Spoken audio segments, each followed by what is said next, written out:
My name is Satya. I'm an inner child healer, a school teacher, and as well a parent.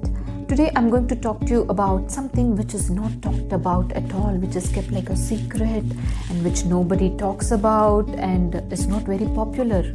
What is it? Emotions. Yes, emotions.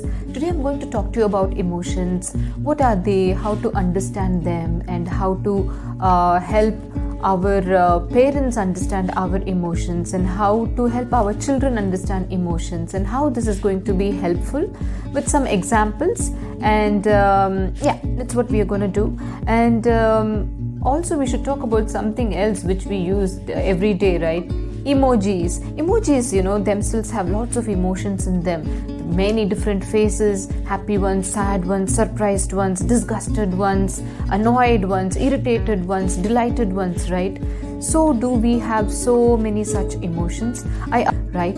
So what are emotions? Science has tried to define it, philosophy tries, spirituality has defined it. But more than these definitions, more than these paper-based definitions, what is more important is that we understand that emotions are nothing but feelings. And I can also give you a very simple way to remember what emotions are.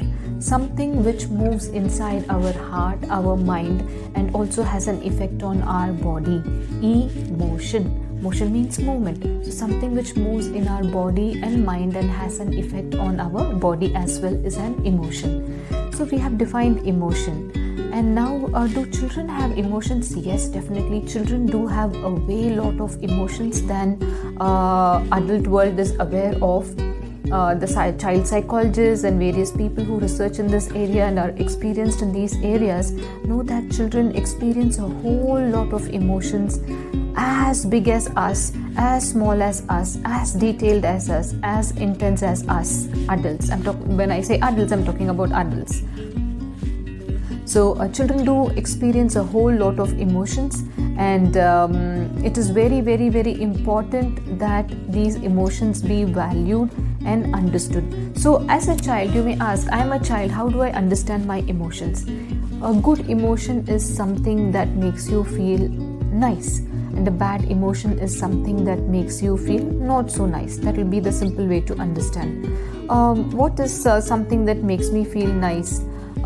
Say your parents order pizza for dinner. That makes you feel really happy, and that brings a natural smile in your face, and you're just looking forward for it, right? So that is a happy emotion. Your parent says that you cannot watch any more TV or you cannot use that device anymore. Then you're disappointed, then you're sad, and your face becomes like sad, and you feel very unhappy. So that is a sad emotion. That is something which does not make you feel nice. See, whatever the subject is, watching TV or eating pizza or taking a walk or playing with your pet, whatever the activity is or whatever the subject is, the most important thing is that how we feel about it. Do we feel nice about it or do we not feel nice about it? Is it disturbing us? Is it disturbing our body? See, whenever you feel happy, you will see the changes happening in your physical body. That is how the others get to know, right? That is how even you get to know when you look at others. Same way, the emotion which is not so nice also will have an effect on your body. It might affect your health. It might, make you droop your shoulders, and then you may sulk. All those things do happen. That is how you identify what emotions you're going through, and also if you're actually emotional at all. So how can adults help children express more or encourage their emotional growth? Is by, first of all, being accepting of their own emotions. First of all, work with yourself, work with your emotions, honor all your emotions, respect all your emotions, and also have some compassion towards yourself. And the last but not the least is wait, because all these things will not have quick results. So accept and listen to yourself, be compassionate, and wait patiently. So when you do that, you will get ready to listen to a child's emotion. So how do you listen to a child's emotion? By simply being there. You do not need to comment, you do not to give answers, because you're an adult. You don't need to have all the answers. You do not need to give solutions for everything, because all things in this world do not have solutions. We know that, right? So you just have to be there and patiently listen to your child, what the child is trying to say, with words, without words, sometimes through silence. So just be in a place where you can listen to your child.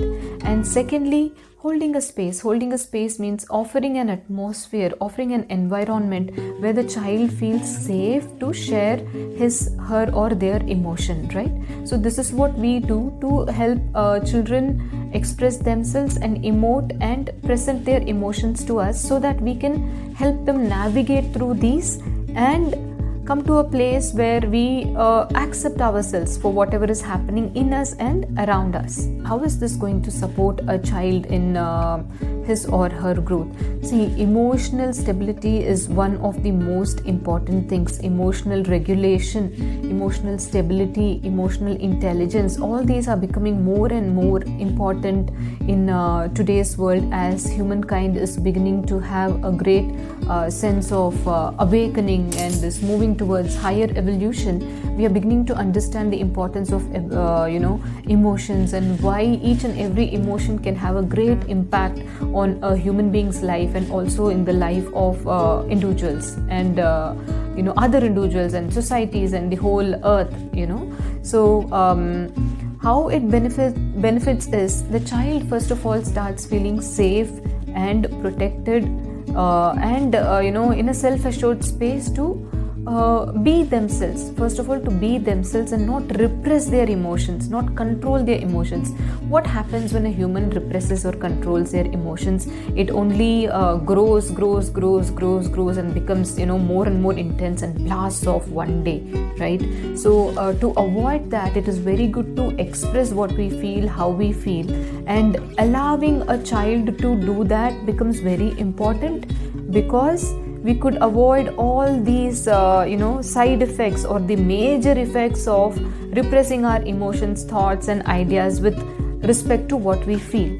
So when we freely express and when we freely listen without judgment, then there is good health mentally and physically, and also there is a sense of safety and a positive outlook towards life and also the future and the world as a whole.